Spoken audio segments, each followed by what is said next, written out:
Vivimos muy tranquilos los siguientes 3 años. No volvimos a presenciar ningún suceso extraño y finalmente decidimos no volver a tocar el tema. Todo estaba ya enterrado en el pasado. Pasó el tiempo y en una ocasión Sofía, Carlitos y yo salimos al centro de compras y nos encontramos al esposo de Sol. Nos dio mucho gusto verlo y nos dijo que hacía poco se habían separado. Y cambiando de tema, nos preguntó que cómo iban las cosas en la casa.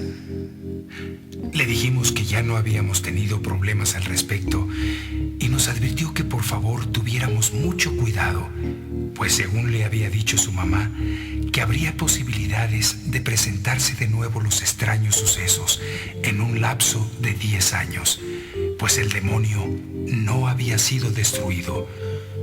Solo lo expulsamos temporalmente, pero muy probablemente regresaría. Nos despedimos y de regreso a casa nos estaba esperando Paco, un amigo que hacía mucho tiempo no veíamos. Platicamos durante un largo rato y nos comentó que tenía una amiga que se llamaba Marta, que le estaban sucediendo cosas muy raras. Aparentemente, se estaban presentando los mismos fenómenos que habíamos sufrido, por lo que Sofía y yo nos ofrecimos a ayudarle. Le hablamos por teléfono y nos pusimos a sus órdenes. Al día siguiente, me llamó muy alarmada, ya que los fenómenos estaban afectando no nada más a ella, sino también a sus hijos. Me apresuré y al llegar a su casa, me estremecí al reconocer aquel asqueroso olor a excremento y el frío que calaba hasta los huesos. Mientras la recorría, sentí claramente como si alguien fuera caminando tras de mí. Puedo decir que esa presencia ya me era conocida. Le pedí a Marta que comprara el anafre y todo lo necesario. Quedamos en hacer la limpia 2 días después, pues yo quería llamar a Guadalajara a mi hermano Jorge para que nos ayudara. De alguna manera, él había ya vivido esa experiencia. Además, teníamos el compromiso moral de ayudar a quien estuviera en la misma situación, así como el esposo de Sol y su mamá nos ayudaron a nosotros. 2 días después, llegamos a casa de Marta. Desde afuera se percibía el olor y la pesadez, como si alguien observara todo lo que hacíamos. De pronto, se fue la luz en toda la colonia. Sin dejar de rezar, prendimos unas velas y volteamos a ver a Jorge. Lo vimos cómo apretaba fuertemente la Biblia, pues parecía que alguien se la quería arrebatar de las manos. Repentinamente, se quedó todo en silencio. No sé cómo ni por qué dejamos de rezar. Nos miramos a los ojos y se empezó a sentir mucho más fuerte el olor, el frío y la presencia de alguien en el cuarto. En medio de ese gran silencio, escuchamos un jadeo justo frente donde estábamos parados. Sentimos una corriente de aire helado y de golpe se apagaron las velas. A tientas, saqué de mi bolsa un encendedor para prenderlas de nuevo, y en ese momento, con la débil llama del encendedor, en medio de la oscuridad, Dios mío, no lo podía creer. Estaba justo frente a mí. Alcancé a ver el brillo de sus ojos mirándome fijamente y la cara cubierta con su túnica. Salí corriendo despavorido. Detrás de mí venían los demás que también lo habían visto, solo que a mayor distancia. Escuchó un estruendo impresionante y los vidrios de la casa se estrellaron. No podíamos hablar. Nadie dábamos crédito a lo que acabábamos de presenciar. Resultaba increíble que aquello que había estado habitando en nuestra casa volviera a aparecer de esta forma. Coincidentemente, Marta también conocía a la bruja Margarita, y en ambos casos, la bruja había estado involucrada directa o indirectamente con el fenómeno. Ese mismo día, decidimos buscar a la bruja, y cuando Cuando llegamos a su casa, ubicada en una vecindad muy vieja atrás de Garibaldi, Marta nos llevó exactamente al cuarto donde había estado platicando con ella una semana antes. Tocamos la puerta durante largo rato, pero nadie nos abrió.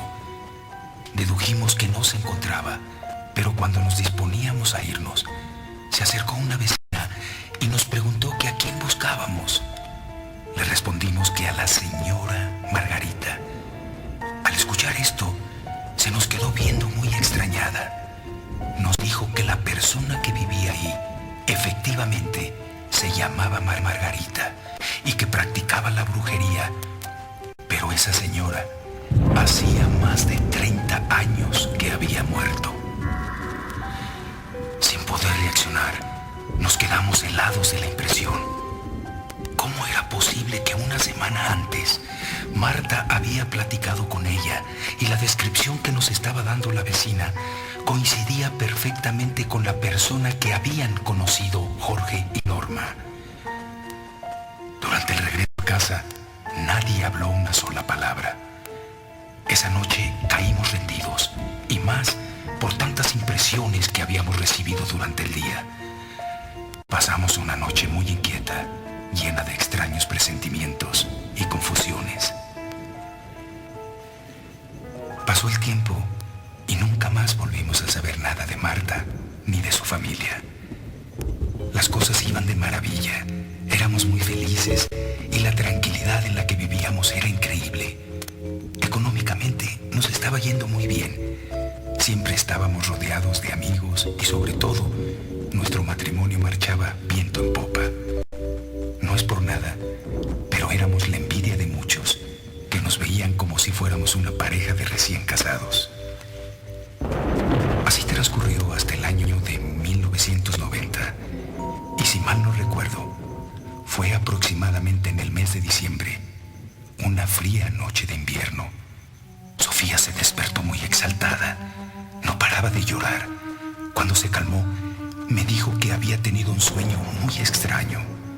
Me contó que una mujer vestida de negro se le acercó y le dijo al oído que ya estaba de regreso, que se fuera preparando porque iba a acabar con ella, con Emanuel y con Fernando. La abracé y le dije que solo había sido una pesadilla, que no había razón para alarmarse. Pasaron como 2 semanas y empecé a notar muy rara a Sofía. Comenzó a bajar de peso y tenía una tos muy fuerte. Por los síntomas, pensamos que se trataba solo de un simple resfriado. De cualquier manera, la llevé a un laboratorio para que le realizaran unos análisis. Una tarde, sonó el teléfono. Contesté y era Norma.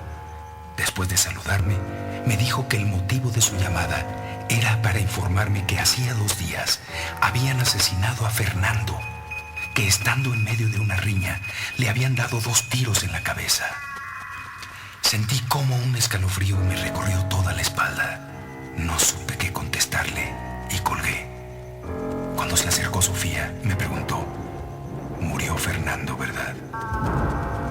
Yo asentí con la cabeza y la abracé. Comenzó a llorar y me dijo que tenía mucho miedo, que la cosa esa había regresado y que estaba empezando a cumplir lo que había prometido. Le comenté que solo había sido una coincidencia, que se calmara y que no se sugestionara, aunque debo confesar que el miedo se empezaba a apoderar de mí, pues muy dentro sabía que tal vez Sofía tenía razón y me daba pánico pensar en perder a la persona que más amaba en esta vida, a mi compañera,